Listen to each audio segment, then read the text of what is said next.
नमस्कार जी, मैं मंजू और आप सब कैसे हैं। आज मैं आपको पालक लगाना बताऊंगी। तो पिछले कुछ दिनों जब सारे कहीं बहुत सारी बरसातें जैसे स्टार्ट हो गई, अच्छे से बरसातें हो रही थी, बट मेरे यहाँ पे नाम मात्र की ही बारिशें हुई, तो उन्हें बरसात वाला मौसम तो नहीं कहा जा सकता। तो अब परसों जो मेरे यहाँ है वो अच्छी बारिश हुई है, तो लगा कि जैसे बरसात वाला मौसम हो मेरे यहाँ। तो परसों हमें ऐसे इस तरह से फीलिंग आई, और कल भी बारिश हुई, थोड़ी हुई पर अच्छी लगी वो। तो अब आज भी जैसे बड़ी तेज़ बीच में धूप निकल आ रही है, बीच में बादल आ जा रहे हैं।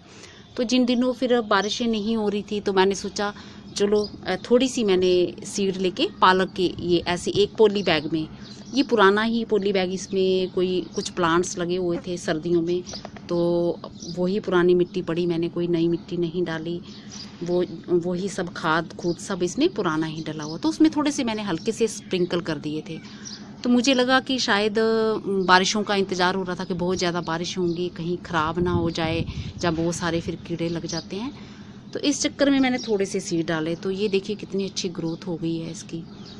तो पालक जो है इसको हल्की एसिडिक या ये न्यूट्रल सॉइल में अच्छे से ये चलता है, और इसको ऑर्गेनिक कंपोस्ट वगैरह बहुत बढ़िया, जैसे मिट्टी को आप नरम करना चाहे तो उसमें आप गोबर की खाद का इस्तेमाल कर सकते हैं, और उसमें आप कंपोस्ट का इस्तेमाल करें, तो उसमें ये बहुत ही बढ़िया तरीके से अच्छे से चलती है। तो ये क्योंकि पुरानी मिट्टी है, इसमें तो मैंने कुछ भी नहीं डाला है। तो जब हम जो घर की बनी ये सब चीज़ों का इस्तेमाल करते हैं, ऑर्गेनिक खाद वगैरह का, तो ये लंबे टाइम तक अपना असर दिखाती हैं। और पालक को जो है वो नाइट्रोजन वाली खाद इसे बहुत पसंद आती है। तो जिन मेरे भाई बहनों के पास अगर कंपोस्ट नहीं है तो वो इसमें गोबर की खाद का इस्तेमाल कर सकते हैं। तो मैं आज आपको ये लगाना सिखाऊंगी। तो मैं इस पॉली बैग में लगाऊंगी, इसको कैसे ग्रो करना है। तो इसमें सॉफ्ट मिट्टी मेरे बनी हुई है मेरे पॉली बैग में, और इसमें छोटे से बैग में मैं कुछ एक सीड जैसे ये पालक के स्प्रिंकल करूँगी। और पालक के साथ सबसे बढ़िया बात ये होती है कि अगर इसके सीड, ये आपको प्लांट्स लगते हैं ना ज़्यादा हो गए हैं, तो अगर आप इनको उखाड़ के जहाँ जहाँ आपके किसी गमले में ऑलरेडी कुछ प्लांट्स लगे हुए हैं और साइड में जगह खाली है, तो वो निकाल के आप इनके ऐसे बस ये पौधे लगा दो आप गमले में, तो उसमें भी हो जाते हैं, ये बड़ा झाड़ बन जाता है। ये बस इस तरह से ये स्प्रिंकल कर देने हैं।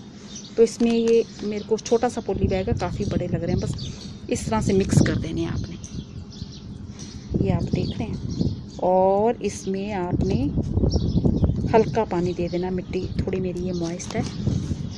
तो ये सीड जो आपके हैं ये 1 हफ्ते के अंदर निकल आते हैं, और अगर कुछ बच भी जाते हैं तो 2 हफ्ते भी का टाइम भी लग जाता है बीच में, जैसे कुछ कुछ निकलते रहते हैं। तो मेरा बोलने का मतलब है कि 1 हफ्ते में भी निकल आते हैं काफ़ी कुछ, और दूसरे हफ्ते में भी अगर कोई रह जाता है सीड तो निकलते रहता है। तो बस इस तरह से ग्रो करना है। तो पालक के बारे में मैं आपको ये बताऊं, आयरन से भरपूर और विटामिन ए से भरपूर ये पालक जो है बड़े ही काम की चीज़ है। अब जैसे ये जितना हो गया है तो मुझे इसको निकाल लेना चाहिए। तो मुझे इसकी डेट तो याद नहीं है, पर इसको 1 महीना नहीं हुआ है, 1 महीने से कम दिन हुए हैं। तो इतनी मतलब ज़्यादा इसकी देखो ग्रोथ कितनी अच्छी हो गया। और जितना मैं इसको निकालती जाऊँगी, ये नहीं कि ये निकालने के बाद ख़त्म हो जाएगा, उतना ही ये और ज़्यादा ये इसका झाड़ घना होगा, और अच्छी अच्छी पत्तियाँ और तेज़ी से बढ़ेंगी पत्तियाँ। तो आप फिर कई बार इसको निकाल सकते हैं, और ये लंबे टाइम तक फिर चलता ही रहेगा। तो वैसे तो मार्केट में ये पूरा साल भर आता रहता है, और हमारे यहाँ जैसे गर्मियों के बड़े जैसे लू वाले जब दिन होते हैं, गर्म हवाएं जिन दिनों चलती हैं, तो उन दिनों फिर अगर लगाएं तो थोड़ा मुश्किल होता है चलना। तो काफ़ी कुछ लोग हैं वो काफ़ी मेहनत करते हैं, वो कुछ भी उस तरह तरीके से टेम्परेचर को कंट्रोल करके फिर इसको ग्रो करते हैं, और मार्केट में वो आता ही रहता है। तो जहाँ फिर जिन जगहों में फ्रोस्ट वगैरह पड़ती है, तो उस टाइम ठंडी जगहों में, जहाँ बहुत ज़्यादा ठंडी जगह होती हैं, तो उस टाइम थोड़ा इसको फिर प्रॉब्लम हो सकता है, तो वो दोबारा इसको फिर फरवरी मार्च में ग्रो कर सकते हैं। तो ये होता है। तो ये बहुत लंबे टाइम तक, सीड बनने तक आप इसको, बस आप इसको यहाँ से ऐसे तोड़ते रहें। ये जैसे ये है ना, इसको ये पत्तियाँ पूरी बन गई हैं, तो यहाँ से ऐसे इस तरह से ये तोड़ लेनी है, आपको निकाल लेनी है।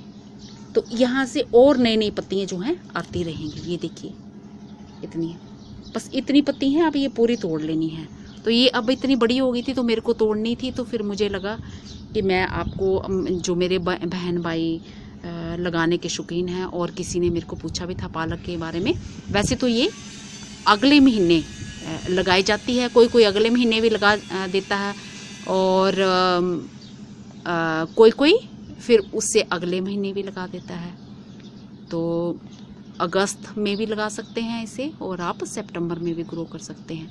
तो जैसे मैंने ये कुछ दिनों पहले ये लगाई थी, तो अब ये खाने वाली हो गई है, खाने लायक हो गई है। मैं इसको सूप में इस्तेमाल कर सकती हूँ, और जहाँ मैं इसका सैलड में इस्तेमाल कर सकती हूँ।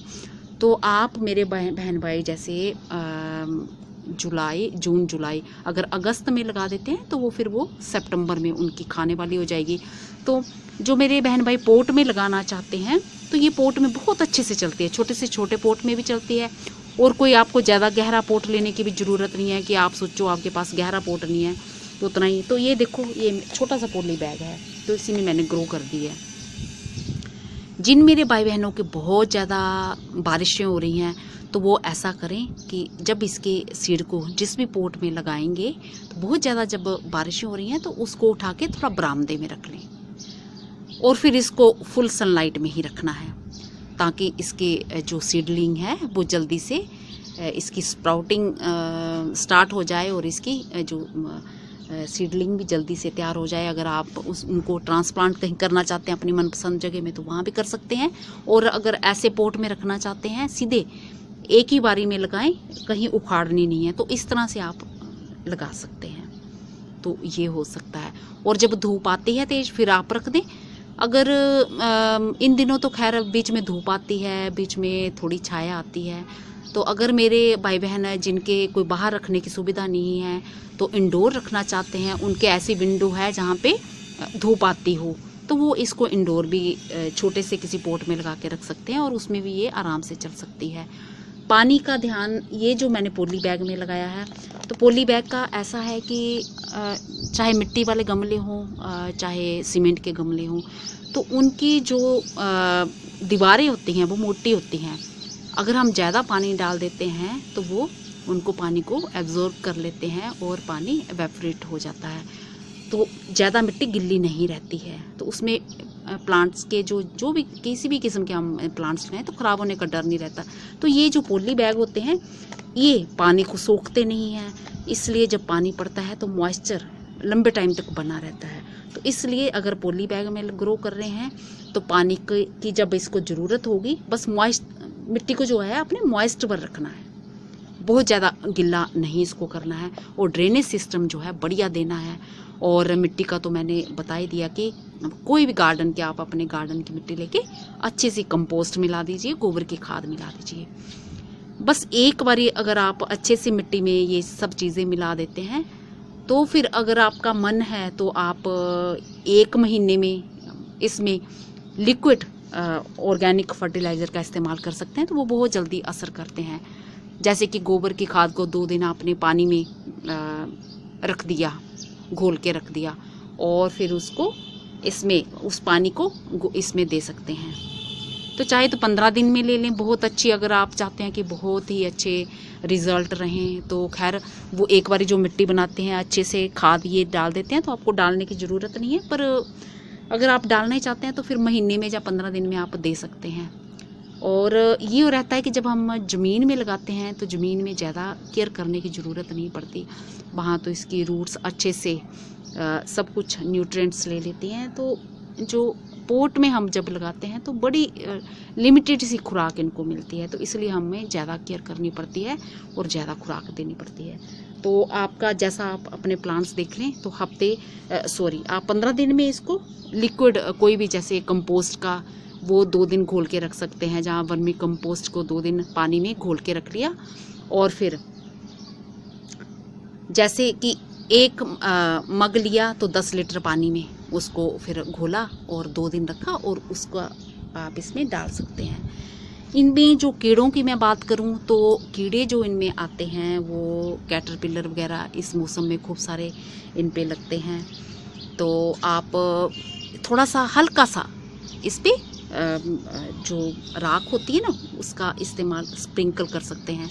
तो ये जो ऐसे नरम मुलायम ये बॉडी वाले कीड़े होते हैं ना, तो वो राख से क्या होते हैं, राख में जो सॉल्ट होते हैं उससे वो मर जाते हैं, आते नहीं हैं, इन पे लगते नहीं, और अगर लगते भी हैं तो मर जाते हैं। तो ये बात होती है। या फिर आप कोई भी घर में जैसे हल्का फुल्का जो घर में जो ऑर्गेनिक पेस्टिसाइड बनाते हैं तो उनका हल्का फुल्का इस्तेमाल कर सकते हैं, तो उनसे भी कीड़ों का डर नहीं रहता। तो मिट्टी में जैसे मैंने बोला कि हल्की एसिडिक सॉइल भी से पसंद है। एसिडिक सॉइल जहाँ न्यूट्रल मिट्टी में ये ग्रो कर जाते हैं। तो जो नींबू के छिलके होते हैं बहुत ही फ़ायदेमंद होते हैं। नींबू के छिलके जैसे हम नींबू खा लेते हैं, खाने के बाद हर घर में लेमन तो आपको मिल ही जाएंगे। जो सूखे उनके छिलके होते हैं बच जाते हैं, उनको अच्छे से आप सुखा लो, और सुखा के उनके जो छिलकों का पाउडर बना के आप अगर जिन जिन भी प्लांट्स को जो एसिडिक लविंग प्लांट्स होते हैं उनको एसिडिक सॉइल जिन्हें पसंद होती है, तो उनमें आप नींबू के छिलके का जो पाउडर होता है वो डाल सकते हैं थोड़ी मात्रा में। तो इससे आपको बहुत फ़ायदा होगा। जहाँ नींबू के छिलकों का जो पाउडर है उसे 2 दिन घोल के उसके बाद आपने जो जितने भी इस तरह के प्लांट्स हैं जिनको एसिडिक सॉइल पसंद होती है तो उन पे आप स्प्रे कर सकते हैं। तो वो फर्टिलाइज़र का भी काम करेगा, और वो है ये पेस्टिसाइड का भी काम करेगा, कीड़ों को भी दूर रखेगा। तो इतने सारे फ़ायदे देता है। तो वो आप कर सकते हैं, महीने में 1 आधी बारी कर सकते हैं, जहाँ आप 2.5-3 महीनों में कर सकते हैं। तो वो चीज़ ये बढ़िया रहती है। तो चलते चलते मैं कुछ और बता दूं। जैसे मेरे विस्कस का मैंने कल वीडियो डाला था, मेरे बहन भाइयों ने पूछा है कि ज़्यादा फ्लावरिंग के लिए क्या करना चाहिए। तो हमें केले की छिलकों की खाद जो है वो भी बहुत बढ़िया होती है। उसमें हाई पोटाशियम होता है, और उसमें जो है केले के छिलके हैं जो एसिडिक भी रहते हैं। तो जो जिन ये आप तो जानते हैं कि उसको एसिडिक जो सॉइल पसंद आती है हिबिस्कस को, तो उसमें वो डाल सकते हैं आप केले के छिलके की खाद डाल सकते हैं, अंडे के छिलके की खाद डाल सकते हैं। और जैसे कि मैंने अभी बताया आपको, आपके पास अगर संतरे के छिलके हैं उनको सुखा के उनका पाउडर मिला के ये इसमें मिक्स कर लें नींबू के छिलकों में, तो प्लांट्स को बहुत कुछ मिल सकता है। पेस्टिसाइड के साथ साथ वो फर्टिलाइज़र का भी काम करते हैं, और उनकी आप ऑर्गेनिक टी भी बना सकते हैं, ऑरेंज के छिलकों की और लेमन के छिलकों की। उनको 1 हफ्ता भिगो के रखें, और उस पानी का स्प्रे आप अपने प्लांट्स में कर सकते हैं। तो उससे प्लांट्स को बहुत कुछ मिलता है, नाइट्रोजन भी मिलता है, और फॉस्फोरस भी मिलता है, पोटाशियम भी मिलता है, और भी कई सारी चीज़ें मिलती हैं। तो ये सब जो घरेलू छोटी छोटी चीज़ें हैं तो ये आप कर सकते हैं, और अपने जो प्लांट्स को है हेल्दी बना सकते हैं, और अच्छी उसमें फ्लावर्स आएंगे। और नाइट्रोजन वाली भी खाद उनको अच्छी लगती है, और फॉस्फोरस वाली खाद भी अच्छी लगती है। तो ये सब इन चीज़ों का इस्तेमाल कर सकते हैं। और जिनके पास जिन्होंने फ़िश वगैरह रखी हैं, तो फ़िश टैंक का पानी जो होता है, गंदा पानी जब आप साफ़ करते हो तो उसको फेंक के नहीं, अपने प्लांट्स में दे सकते हैं। तो उससे प्लांट्स जो हैं बहुत हेल्दी बन जाते हैं। तो ये सब छोटी छोटी अगर बातें हम अपने गार्डन में शामिल करते हैं तो हमारे प्लांट्स जो हैं बहुत हेल्दी रह सकते हैं। और जो जिन भी प्लांट्स को जो एसिडिक सॉइल पसंद है, तो आप वो सिरके का जो वाइट वाला विनेगर होता है उसका इस्तेमाल कर सकते हैं। 1 टेबल स्पून को आप करीब 3.5 लीटर पानी में घोल के 2.5-3 महीनों में अपने प्लांट्स पे उसका स्प्रे कर सकते हैं। तो आपके प्लांट्स भी हेल्दी रह सकते हैं, और ये कीड़े वगैरह भी दूर रह सकते हैं। तो बस पालक के लिए मैंने जो बताया आपको यही करना है। और अगर मिट्टी आपकी हल्की मॉइस्ट रहनी चाहिए, सूखनी नहीं चाहिए, तो नहीं तो इसकी पत्तियाँ मुरझाने सी लगती हैं।